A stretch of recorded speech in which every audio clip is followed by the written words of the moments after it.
நீங்க நான் முதல்வன் திட்டத்துல பயிற்சி பெற்றிருக்கீங்க. உங்களுக்கு இந்த நான் முதல்வன் திட்டம் எந்த அளவுக்கு உதவிகரமா இருந்தது தேர்ச்சியில வெற்றி பெறுவதற்கு? சார், நான் முதல்வன் திட்டம் மிகவுமே எனக்கு உதவியா இருந்துச்சு சார். இப்போ நீங்க பாத்தீங்கன்னா நான் அதுக்கு 3 ஸ்டேஜ் இருக்கு நம்ம எக்ஸாம்ல. 3 ஸ்டேஜஸ்லயுமே அவங்க ஹெல்ப் பண்ணியிருந்தாங்க சார்.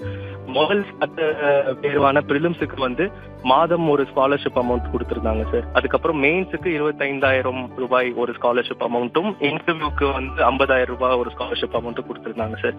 ஸோ இது வந்து இந்த மாதிரி எல்லா கோச்சிங்லயும் போயிட்டு டெஸ்ட் சீரீஸ் அங்கவும் யூஸ்ஃபுல்லா இருந்துச்சு சார்.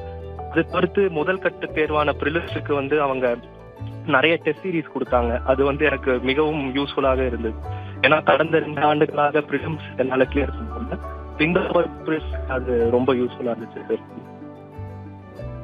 உங்களை போன்ற இப்ப நான் முதல்வன் திட்டத்துல பயின்று நீங்கள் வெற்றி பெற்றிருக்கிறீங்க. உங்களை போன்ற மாணவர்களுக்கு நீங்க என்ன சொல்ல விரும்புறீங்க? என்ன சொல்லணும்னா, இப்போ வந்து இது ஒரு ஒரு எக்ஸாம் ஒரு அட்டம்ப்டா மட்டும் பார்க்காம இது ஒரு நீண்ட கால ஒரு பயணமாக பார்க்க வேண்டும். நம்மளோட கோலை மட்டும் ஃபோக்கஸ்ல வச்சுட்டு எவ்வளவு தோல்வி அடைஞ்சாலுமே நம்ம கோலை ஒரு நாள் அச்சீவ் பண்ணிடுவோம்ங்கிற மாதிரி ஒரு இதை வந்து மைண்ட்ல வச்சுட்டு அதுக்கு நம்ம ஒர்க் பண்ணிட்டே இருக்கணும் சார்.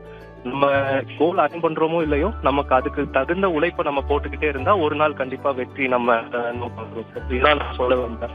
ஸோ முயற்சி இழந்துடக்கூடாது. பேசிக்கா அதுதான். ஏன்னா நான் பல தோல்விகள் பார்த்தேன். 2 அட்டம்ப்ட்ல தோல்வி பார்த்தனால நான் ஆனா அதை வந்து மனசு தளர விடாம 3வது அட்டம்ப்டும் நான் ட்ரை பண்ணனால தான் எனக்கு இந்த வருஷம் கிடைச்சது சார். ஸோ அந்த ஒரு மேஜரான மெசேஜ் தான் நான் சொல்ல விரும்புறேன்.